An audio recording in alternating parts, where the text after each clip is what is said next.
வணக்கம் வியூவர்ஸ். என்னதான் அழுத்தி தேய்ச்சாலும் சில பேருக்கு கொஞ்ச நேரத்திலேயே வாய் துர்நாற்றம் ஏற்படும். இதனால வீட்ல, ஆபீஸ்லன்னு எல்லா இடத்துலயும் மத்தவங்க கிட்ட பேசுறதுக்கு சங்கடப்படுவோம். கவலையை விடுங்க. 5 நிமிஷத்துல வாய் துர்நாற்றத்தை போக்கும் எளிய மருந்த நம்ம ஆரோக்கியம் சேனல்ல பார்க்கலாம். இதுக்கு தேவையான பொருட்கள்: பட்டை பொடி 1/2 டீஸ்பூன், சோடா உப்பு 1 டீஸ்பூன், தேன் 1 டீஸ்பூன், எலுமிச்சை 2. ஒரு பாட்டில்ல 2 எலுமிச்சை பழம் பிழிஞ்சு அதோட பட்டை பொடி, சோடா உப்பு, தேன் சேர்த்து நல்லா குலுக்கணும். பிறகு 1 டம்ளர் வெதுவெதுப்பான நீரை இதனோட சேர்த்து நல்லா கலக்கணும். வாய் துர்நாற்றத்தை 5 நிமிஷத்துல போக்கும் எளிய மருந்து தயார். இத காலையில பல் விளக்கி முடிச்சதுக்கு அப்புறமும், காலை, மதியம், நைட்டுன்னு சாப்பிட்டதுக்கு அப்புறமும் வாயில விட்டு கொப்புளிச்சு துப்பணும். வாய் துர்நாற்றத்துக்கு காரணமான பாக்டீரியாவை அழிக்கும் சக்தி பட்டையில இருக்கு. தேன்ல ஆன்டி பாக்டீரியா தன்மை இயற்கையாகவே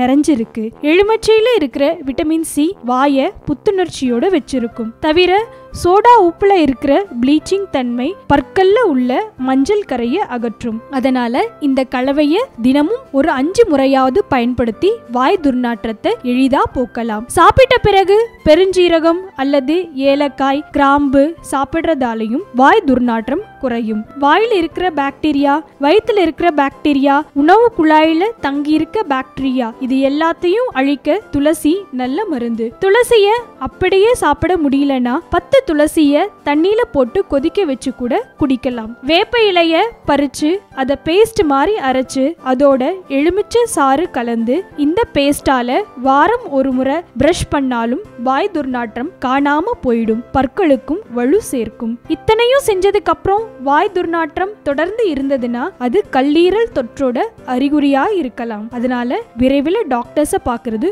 ரொம்ப நல்லது. நிச்சயம் இந்த குறிப்புகள் உங்களுக்கு பயனுள்ளதா இருக்கும்னு நம்புறோம். இன்னும் இந்த மாதிரி ஆரோக்கியம் சம்பந்தமான குறிப்புகளை தெரிஞ்சுக்க மறக்காம நம்ம ஆரோக்கியம் சேனலை சப்ஸ்கிரைப் பண்ணுங்க.